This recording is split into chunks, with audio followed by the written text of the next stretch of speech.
नमस्कार, आँखी झ्यालमा तपाईलाई स्वागत छ।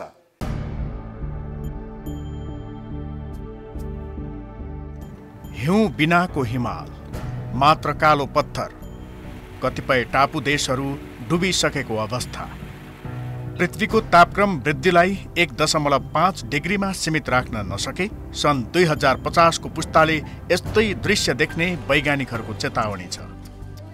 यस विरुद्ध लड्न विश्व समुदाय र नेपालमा पनि बजेट छ, योजना छ, कार्यक्रम पनि छन्, तर पनि परिणाम देखिँदैन।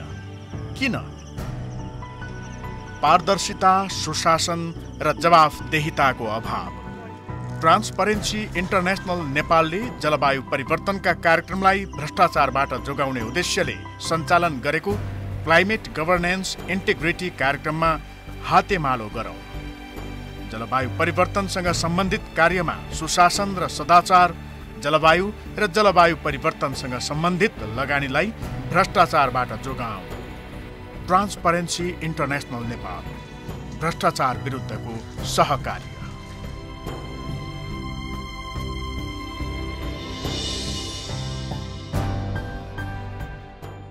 अन्ठाउन्न वर्ष पुग्ने बेलाको गर्मी र हिजो अस्ति म 15-16 वर्ष हुने बेला गर्मी फरक छ। सानो बच्चासित अनि तिन दुध खुवाउने व्यवस्था सबै बोकेर जान्थे। शेर मांस सामान र बिछुट भयो। हिजो राति 11 बजे जाममा फसेको मान्छे यो सरकारले के हेरेको छ? म आउँदाखेरि मेरो परिवारलाई अप्ठ्यारो पर्छ कि भन्ने लाग्थ्यो मलाई चाहिँ। रोग लागेपछि त्यसको औषधि नै हामीलाई थाहै नै छैन। दाना देला भन्दाखेरि अब यस्तो रोग लागेर गइजान्छ। त्यो लगानी गर्ने हामीसँग क्षमता छैन, पैसा छैन। यहाँबाट 50 मा लैजान्छन्, वहाँ 100 मा बेच्दिन्छन्। यो विद्रोही पक्षले आउँथे, अब खाना बास माग्न आउँथे। आजभोलि उनीहरू अब नेता भए, हामी केटाको केटा भए।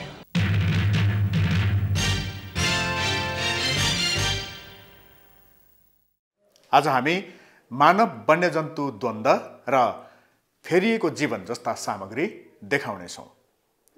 मानव वन्यजन्तु द्वन्द्व बढ्दो छ। पछिल्लो समय पाटे बाघले मान्छेलाई आक्रमण गर्दा कतिपयले ज्यानै गुमाएका छन्, कति घाइते भएका छन्। कृष्ण अधिकारीको रिपोर्ट। ।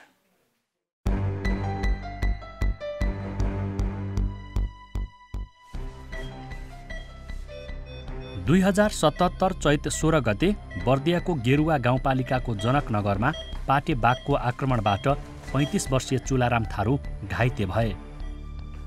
बिहान 5 बजेतिर घर नजिकैको खेतमा सिँचाइ गर्न गएका बेला उनलाई बाघले आक्रमण गरेको थियो।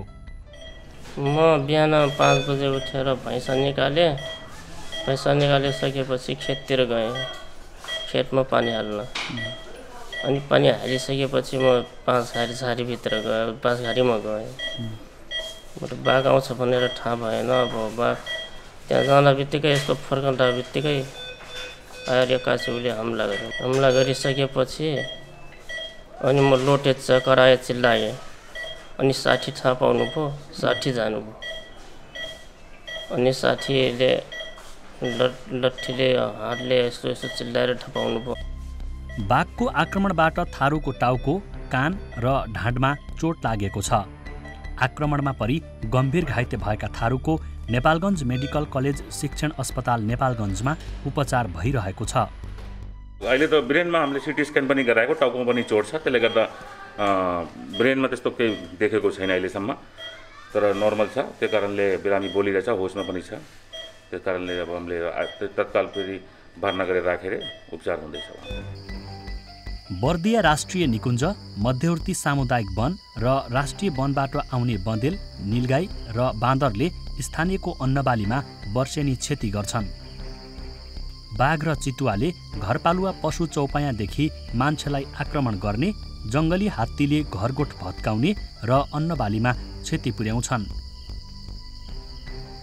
जङ्गली हात्ती लगायत वन्यजन्तुबाट हुने जनधनको क्षति रोक्न विकल्पहरू अपनाउने प्रयास भइरहेका बेला पाटे बाघले मान्छे मार्न थालेपछि स्थानीय बासिन्दा भने थप त्रसित बनेका छन्।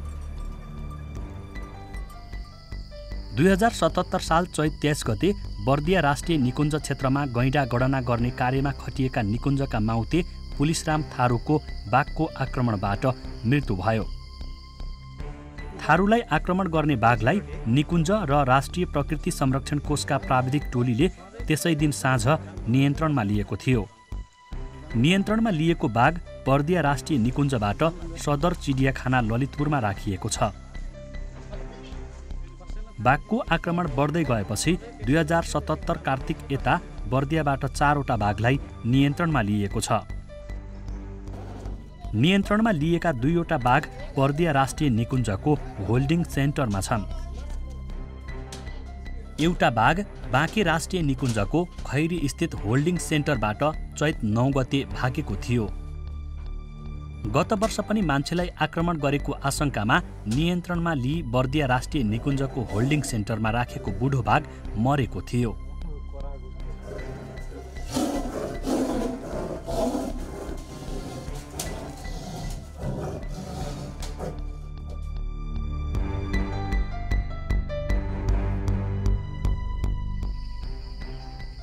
बर्दिया र बाँके राष्ट्रिय निकुञ्जमा पाटे बाघको सङ्ख्या बढ्दै गएको छ।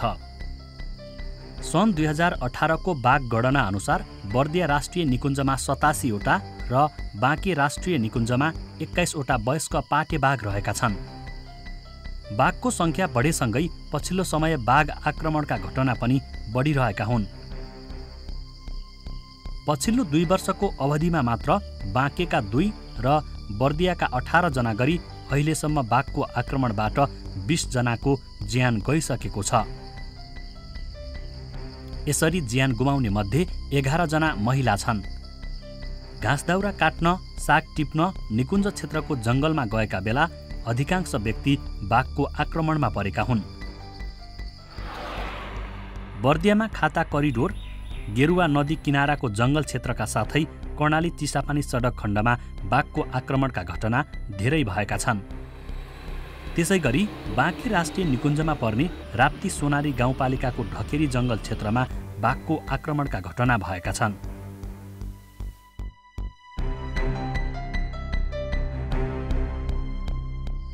चित्तल, बँदेल, लगुना र जरायो जस्ता जनावर बाघका मुख्य आहारा हुन्।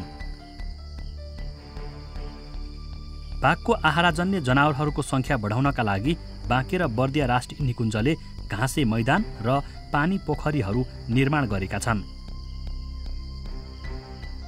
सुक्खा याममा खोला र पोखरीको पानी सुक्दा जनावरहरू पानी खानकै लागि ठूला नदी तथा गाउँ बस्ती नजिक पुग्छन्। चित्तल, बँदेल, लगुना र जरायो जस्ता जनावरलाई लखेट्दै बाघ पनि ठूला खोला र बस्ती नजिक पुग्ने गर्छन्। शिकारलाई लखेटिरहेका बेला पनि बाघले मान्छेलाई आक्रमण गर्ने जोखिम हुन्छ।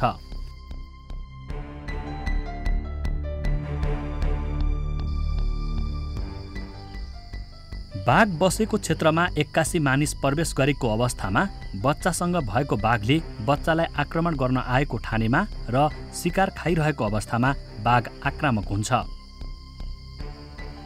बर्दिया राष्ट्रिय निकुञ्जमा रहेका 87 वटा बाघ मध्ये पछिल्ला दिनमा मान्छेलाई आक्रमण गर्ने बाघको सङ्ख्या 6-7 वटा मात्रै भएको अनुमान विज्ञहरूको छ। निकुञ्जको कोर क्षेत्रमा वयस्क बाघसँग लडाईँमा हारेको, शिकार गर्न नसक्ने, घाइते र बुढो बाघले घरपालुवा जनावर र मानिसमाथि आक्रमण गरेको पाइएको छ। आक्रमण गर्ने बाघलाई नियन्त्रणमा लिएपछि त्यस क्षेत्रमा आक्रमणका घटना कम भएका छन्। विज्ञहरूले खाता कोरिडोर क्षेत्रमा बस्ने एउटा वयस्क बाघले मान्छेलाई पटक पटक आक्रमण गरेको अनुमान गरेका छन्। त्यसबाहेक राजमार्ग क्षेत्रमा बाघले बाटो पार गर्ने क्रममा जम्काभेट हुँदा आक्रमण गरेको हुन सक्ने उनीहरूको भनाइ छ। बाघले कहिले पनि आक्रमण गर्न नसक्ने अवस्था बनायो भने त्यो म्यानिटर पनि हुन पाउँदैन। त्यो हिसाबले हामीले जङ्गलमा जाँदा बाघका यी 3टा आनी बानीको बारेमा बढी जानकारी लिनुपर्ने हुन्छ। एउटा घाइते भएको छ कि छैन बाघ, अथवा त्यो ठाउँमा बाघ पहिले छ कि छैन, बाघ घुरेको अथवा पाइला कस्तो छ, चिथारीको केही छ कि छैन, त्यस्ता कुराहरू हेर्ने। र कहिलेकाहीँ बाघसित बच्चा पनि छ भने बच्चा भएको बेला पनि उसले आफ्नो बच्चाको सुरक्षाको लागि मान्छेलाई आक्रमण गर्ने गर्छ। यी 3टा चिजहरू हामीले ध्यान दिन सक्यो भने बाघबाट हुने धेरै जोखिमहरू कम गर्न सकिन्छ। मानव र वन्यजन्तु बीचको द्वन्द्व घटाउन निकुञ्ज क्षेत्र आसपासका बासिन्दाहरूको आय आर्जन वृद्धि गर्ने किसिमका गतिविधि बढाएर वनमाथिको निर्भरतालाई घटाउनु पर्ने सुझाव विज्ञको छ। जडीबुटी खेतीका कुराहरू, वन उद्यमका कुराहरू, ह्यान्डिक्राफ्ट निर्माणका कुराहरू जसलाई चाहिँ आफ्नो जीविकोपार्जनको लागि वन क्षेत्रमा जान नपरोस्। वन क्षेत्रमै गएको कारणले गर्दाखेरि आय आर्जन कमजोर भएको कारणले गर्दाखेरि धेरै खालको एट्र्याक्ट भएको देखिएको छ, आक्रमण भएको छ। त्यो न्यूनीकरणको लागि स्थानीय जनताहरूलाई नै आफ्नै रोजगारी सिर्जना गर्न सक्ने, आफैले आय आर्जन गर्न सक्ने, आफ्नो खुट्टामा वनमा नगइकन पनि आफ्नो खुट्टामा उभिन सक्ने इन्भाइरोमेन्ट हामीले दिन सक्नुपर्छ। बाँके र बर्दिया दुवै जिल्लामा प्रमुख जिल्ला अधिकारीको जिम्मेवारी वहन गरिसक्नु भएका रामबहादुर कुरुमाङ बाँके र बर्दिया निकुञ्ज क्षेत्रमा कति सङ्ख्यामा बाघ अट्न सक्छन् भन्ने अध्ययन अनुसन्धान गरेर बढी सङ्ख्यामा रहेका बाघलाई अन्यत्रै सार्नुपर्ने बताउँछन्। बाघको सङ्ख्या बढेकै कारण आक्रमणको घटना बढेको कुरुम्बाङको बुझाइ छ। त्यो कस्तो क्षेत्र छ भन्दाखेरि त्यहाँ बाघको आहारको कुनै अभाव छैन। त्यहाँ चितलको सङ्ख्याहरू बाघको जुन मुख्य आहार हो त्यो चाहिँ पर्याप्त मात्रामा छ। तर बाघको कुरा गर्दा टेरिटोरीको कुरा आउँछ। उसले आफ्नो टेरिटोरीमा अर्को भाले बाघलाई चाहिँ छेर्न दिँदैन। त्यस कारण चाहिँ अब जो चाहिँ अब त्यो बाघको युद्धमा पराजित हुन्छ त्यो बाहिर जाने भयो। त्यसले त अब त्यो शिकारहरू त भेट्दैन, त्यस कारण चाहिँ त्यसले चाहिँ अट्याक गर्ने भयो।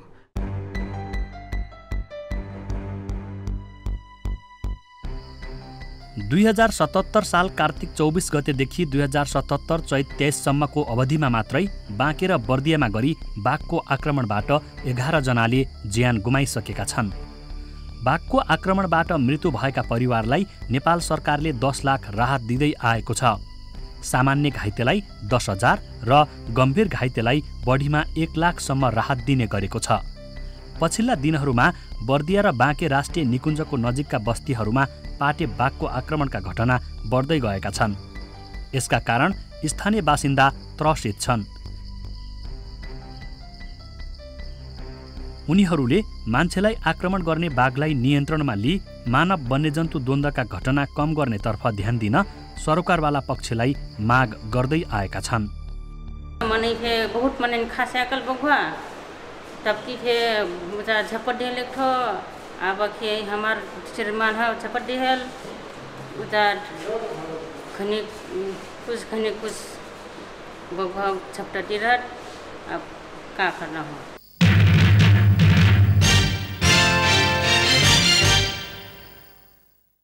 नवलपरासी सुस्ताका विनेश तेलीको जीवनमा परिवर्तन आएको छ। आफ्नै मेहनत र सहयोगी हातका कारण उनको जीवन फेरिएको हो। लुथरन वर्ल्ड रिलिफसँगको सहकार्यमा तयार पारिएको यो रिपोर्ट।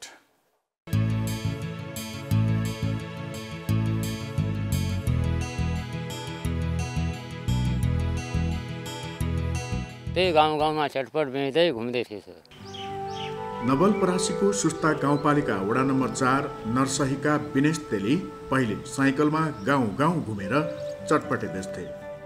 जति मेहनत गरे पनि 5 जनाको परिवार पाल्न कठिन थियो। तर तरकारी खेतीले उनको जीवन फेरिएको छ। आजकल उनी मनग्गे आम्दानी गर्छन्। त 34,000 को काउली निस्के थियो। 34,000 को काउली मात्रै। हजुर, त्यति बेला त्यो काउलीको कुनै मूल्याङ्कन थिएन। त्यो थोक लाने मान्छेले 7 रुपियाँ 6 रुपियाँ लान्थ्यो। मैले आफ्नो साइकलले गएर बजार बेच्थेँ भने 10 रुपियाँ 12 रुपियाँ 15 रुपियाँ बिक्थ्यो सुरुमा। त्यतिखेरसम्म 34,000 आम्दानी भएको थियो। त्यसपछि त्यो भ्याएर भिन्डी लगायो त त्यहाँबाट त 70,000 को मैले भिन्डी निकालेँ। पहिले र अहिलेको तुलना गर्दा उनी आफै दङ्ग पर्छन्। पहिले साइकल चढ्ने उनी आजकल तरकारी बेचेकै पैसाले मोटरसाइकल चढ्छन्। यसले बजारमा तरकारी पुर्याउन उनलाई सहज भएको छ। अब यहाँबाट सर सालको 2 लाख भन्दा माथि जान्छ। चटपटमा सर कति हुन्छ त्यही 200-400 दिनको कमाउँथे। पहिला साइकलमा हिँड्थेँ। पर साल त्यो काउलीको पैसाको त्यो मोटरसाइकल हो सर। अनि मैले भनेको ठुलो छोरालाई अब एउटा ठुलो यस्तो बाइक किनिदिउँ भने भिन्डीको लकडाउन लाग्यो। त्यो त लगानी पनि आएन सर, गइसक्यो पोहोर साल त। तरकारी खेतीकै कारण उनका छोराछोरीको भविष्य समेत सुरक्षित बन्दैछ। उनले अहिले उनीहरूको शिक्षा दीक्षामा राम्रैसँग लगानी गरिरहेका छन्। भिन्डीको पैसाले छोराछोरीलाई पछि त यताउताबाट ब्याजमा लिएर पढाउनु पर्थ्यो। त्यो तरकारी खेतीको पैसाले मैले 10सम्म बोर्डिङमा पढाएको छु। अनि अहिले मेरो ठुलो छोरा सुनवल पढ्दैछ 12मा पढ्दैछ। अब त्यो रेडबर्ड बेचेर मैले कहाँ पढाउन सक्थेँ। यो त निजी स्कुलमा पढाउनु हो बोर्डिङमा? यो कमाइ 10मा निजी। 2जना छोराछोरी? 2जना छोराछोरी? 3जना छ, एउटा छोरी 2टा छोरा। भनेपछि अहिले छोराछोरीलाई राम्रै पढाउनु भएको छ? 3जनै? एउटा 9मा छ, एउटा 12मा छ, एउटा 8मा छ। छोरी 8मा छ। अनि उनीहरूलाई चाहिँ अब केमा लगाउने? तरकारी खेतीमा लगाउने पढाएर? होइन सर, अब त्यहाँको नसिब जानुहोस् के गर्छन्। आजकल त पढेकोले नि खेती गर्छ नि त? गर्छन्। उनीहरू पनि आउँछन् बारीमा औषधी सौधी पनि छोडिदिन्छन्। त्यो अब एक्लै छोरा कहाँ सक्ने। छोराछोरीहरू पनि आउँछन्, सिकाउँछन्, पानी सानी चलाउने मद्दत पनि गर्छन् शनिबारको दिन, छुट्टी भएको दिनमा। विनेश तेलीको जीवनमा आएको यो परिवर्तनमा उनको मेहनतसँगै अन्तरसीमा बाढी उत्थानशील परियोजनाको महत्त्वपूर्ण भूमिका छ। लुथरन वर्ल्ड रिलिफले अगाडि सारेको परियोजना अन्तर्गत स्थानीय साझेदारको रूपमा सहमतिले नवलपुर र परासी क्षेत्रमा विभिन्न कार्यक्रम सञ्चालन गरिरहेको छ।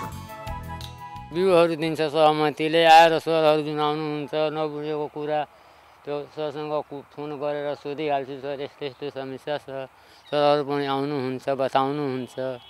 बिउ पाएको छु, त्यो अरू कृषि कार्य गर्ने जुन औजारहरू सानो सानो औजारहरू पाएको छु, त्यो हजारी भयो।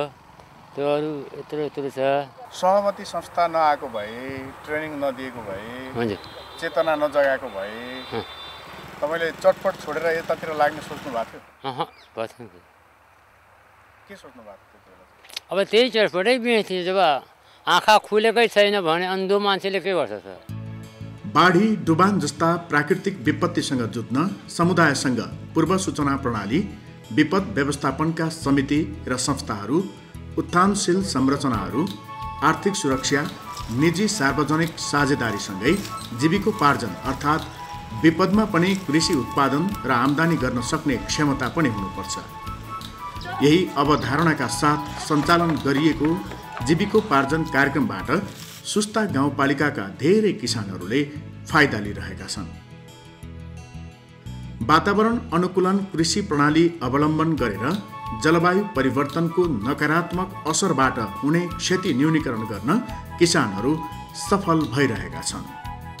सहमति संस्था लुथरन नेपाल यिनीहरूले अहिले यो नवलपरासीका अन्य स्थानीय तहमा भन्दा सुस्तामा व्यापक काम गरिरहेको छ। हामी हरेक कुरामा साझेदारी गरिरहेका छौँ। विदेशमा गएर खाडी मुलुकमा गएर कमाउने आम्दानी यहीँ बसेर वृद्ध बुवा आमा र श्रीमती छोराछोरीका साथ बसेर उहाँहरूले कमाउन सक्नुभयो भने एउटा जीविकोपार्जनको लागि एउटा राम्रो अवस्था बन्छ, वातावरण बन्छ भन्ने हामीले बुझेका छौँ। नेपाल भारत दुवैतर्फ गण्डकी र कोशी जलाधारका बाढी प्रभावित क्षेत्रमा परियोजना सञ्चालन भइरहेको छ।